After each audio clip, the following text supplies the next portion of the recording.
کہا جاتا ہے کہ بڑا آدمی وہ ہوتا ہے جو بڑا خواب دیکھتا ہے اور پھر اس خواب کو شرمندہ تعبیر کرنے کے لیے پوری لگن سے میدان عمل میں اتر جاتا ہے۔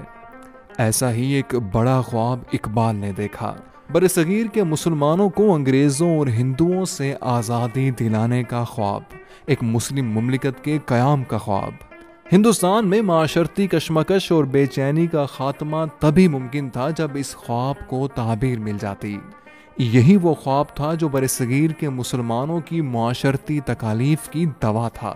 یہی وہ خواب تھا جس کی بنا پر اقبال کو مصور پاکستان اور مفکر پاکستان کا خطاب ملا۔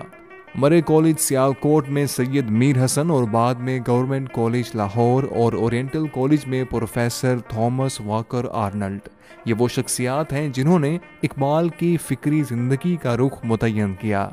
پروفیسر واکر آرنلڈ کے کہنے پر ہی اقبال نے اپنی اعلیٰ تعلیم کے لیے انگلستان اور جرمنی کا رخ کیا۔ کیمبرج یونیورسٹی سے آرٹس اور لنکنز ان سے بار ایٹ لا کرنے کے بعد میونخ یونیورسٹی جرمنی سے فلسفے میں پی ایچ ڈی کی ڈگری حاصل کی۔ تعلیم مکمل کرنے کے بعد جولائی 1908 میں ہندوستان واپس آئے اور government college Lahore, oriental college Lahore, Punjab university, Jamia Aligarh اور دہلی یونیورسٹی میں تدریس کے پیشے سے منسلک رہے۔ تدریس کے ساتھ ساتھ اقبال نے وکالت کو مستقل طور پر اپنائے رکھا۔ یہی نہیں، فارسی اور اردو میں شاعری اور نثری تصانیف نے اقبال کو دنیا بھر میں روشناس کروایا۔ ان کی شخصیت اس قدر متاثر کن تھی کہ وہ ہندوستان میں ایک عظیم مفکر اور تھنک ٹینک کی حیثیت اختیار کر گئی۔ 1922 میں حکومت برطانیہ نے آپ کو سر کا خطاب دیا۔ اقبال نے برصغیر کی سیاسی تحریک میں بھی بھرپور کردار ادا کیا۔ 1908 میں وطن لوٹتے ہی وہ ہندوستان کی سیاست میں دلچسپی لینے لگے۔ تقسیم بنگال کی منسوخی ہو یا سانحہ جلیاں والا باغ، تحریک خلافت ہو یا گول میز کانفرنسز، ہر موقع پر اقبال نے ہندوستان کے لوگوں اور بالخصوص مسلمانوں کی رہنمائی کی۔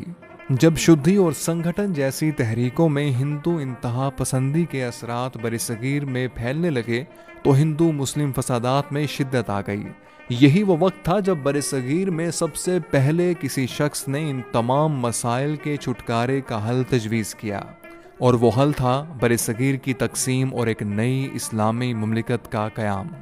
دسمبر 1930 میں پہلی گول میز کانفرنس میں شرکت کے لیے جب قائد اعظم لندن میں تھے تو ہندوستان میں مسلم لیگ کے سالانہ اجلاس کی صدارت کرتے ہوئے اقبال نے نئی مملکت کا خاکہ واضح کیا، جس پر برصغیر کے مسلمان اکٹھے ہوتے چلے گئے اور اس خواب کی تعبیر پانے میں مصروف عمل ہو گئے۔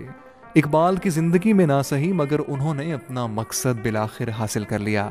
اپنی ذات میں اقبال ایک کثیر الجہد شخصیت تھے۔ آپ ایک بہترین قانون دان، وکیل، نظریاتی سیاستدان، مسلم صوفی، اسکالر، پروفیسر، مصنف اور سب سے بڑھ کر عظیم شاعر تھے۔ مولانا رومی کی فکر سے متاثر اقبال کو جدید صوفی کا درجہ دیا جاتا ہے۔ اقبال مولانا رومی کو اپنا روحانی استاد مانتے تھے۔